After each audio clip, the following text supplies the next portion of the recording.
You might have seen in the papers today news of a leaked Home Office document basically saying that there's going to be the complete end of free movement come March 2019 when the UK leaves the EU, when Brexit actually happens. Joining me now is Maria Spirova from the New Europeans and Francis Grove-Wright, Deputy Director of Open Britain. Both of you, Francis, perhaps we'll start with you. What are your general thoughts when you saw this? I should actually emphasise that this is an old document. There's been several revisions, or so Whitehall sources have said. But in terms of what you think when you first read it, when you first saw the top line, what was your response? Deeply concerned. I think the direction of travel in this document, which, as you say, we need some more kind of information about the status of the document and where, you know, to the degree to which the government is associating itself with it. But the tone and the direction and the message that it sends out in its current form is very worrying indeed. And I would say it's of a piece with some of the other revelations we've had over the summer. We had 100 EU nationals reportedly were sent letters telling them that it's time to pack their bags and go home.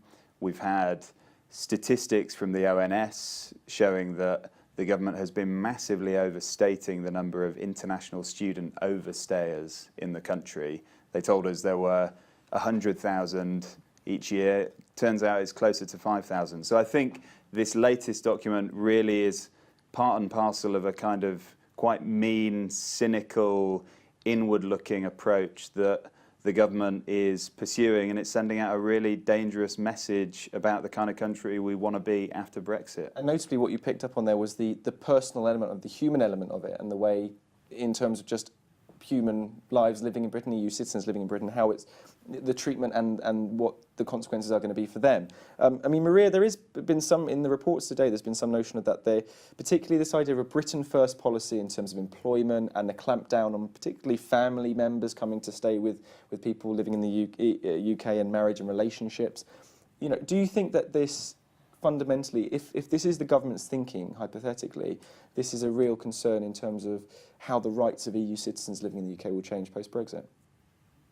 It is a very real concern, and if I'm allowed to point out, this document, I'm originally from Bulgaria, this document deals with my fate, the fate of me and mine. And it is no surprise that we've come to this harshly toned and vastly unreasonable proposition. I'm sure the government will find various ways to perfume it in later editions, and I'm sure they already have.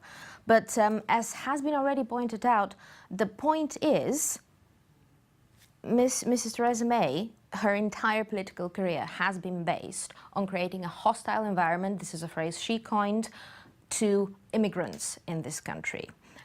So this latest document and the way it plays into the ongoing negotiations with the EU, I think is mostly based on having to pander to a certain home public, that she has a home audience, to sort of consolidate power after obviously the great shock to her legitimacy. I mean, in terms of how this would be received by the EU, who are undoubtedly reading the UK press as closely as anyone in the UK is, what will it show to them in terms of perhaps people who are living in the UK who are from the EU, and also EU people looking into the UK? What do you think it would show to them? What do you think the feeling would be, both in Brussels but also Europe more widely? So I have been in Brussels, and I have actually spoken to both members of the European Parliament and members of Mr. Barnier's team. They are highly baffled by the fact that every document the UK government currently generates, and this is a good example, seems to just completely ignore current realities, and it also doesn't offer a practicable solution to any divorce and any split.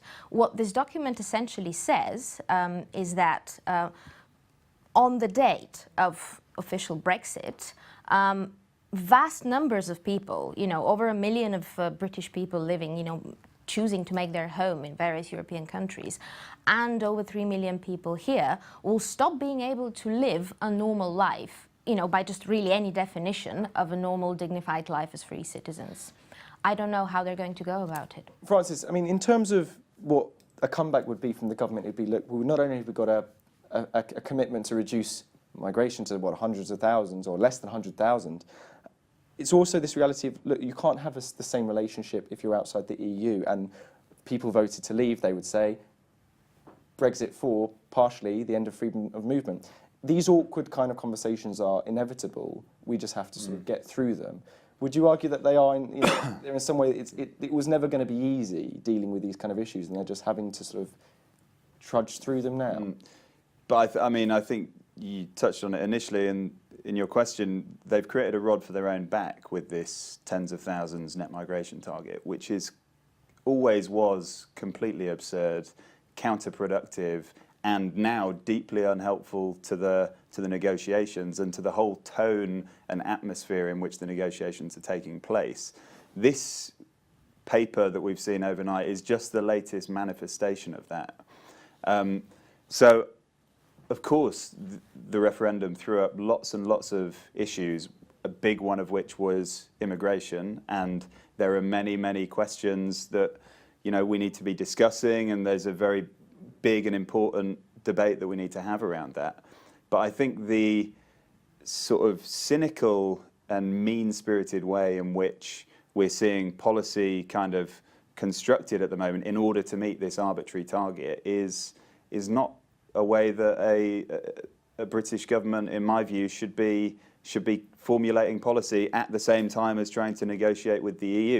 And if I could just add one thing, we were told over the summer that very important and significant development that the Prime Minister and the Home Secretary have launched this review into the impact of migration on the British economy, and that this was going to be a major report which would feed into the government's thinking on what kind of post-Brexit immigration policy we want to have.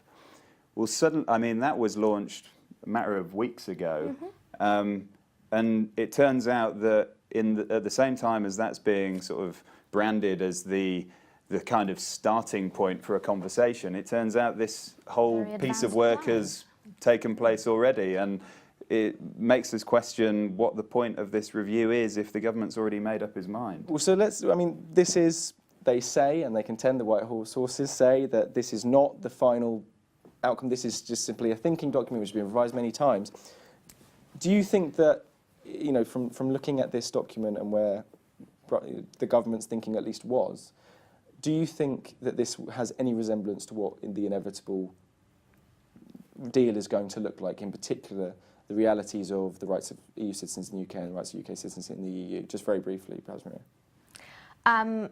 We don't know at this stage whether the government wants a deal. For the moment, it behaves like it doesn't. With the EU at present. And as long as the UK government is basing its approach to this negotiation on an immigration moral panic that never was, as Francis pointed out, we don't have much to hope for. Francis, anything like what we see here? Well, I think one of the most concerning things in the document is the kind of intellectual dissonance that it contains. On the one hand, it says we don't want a cliff edge. Whilst at the same time, in the next chapter, it tells us that these measures will come into force immediately upon exit date. Well, that means, membership. The government's already foolishly, in my view, taken membership of the single market off the table, but it really narrows the options on what kind of access the government is going to be able to negotiate to the single market during a transition period. So I think if these measures were to come in on the 29th of March 2019, then that really does not bode well for the type of deal that we will have struck by that point. We may even be leaving with no deal. And the implications of that, as Maria says, for EU nationals and UK nationals living in the EU are really very frightening indeed. Okay, Maria, Francis, thank you very much.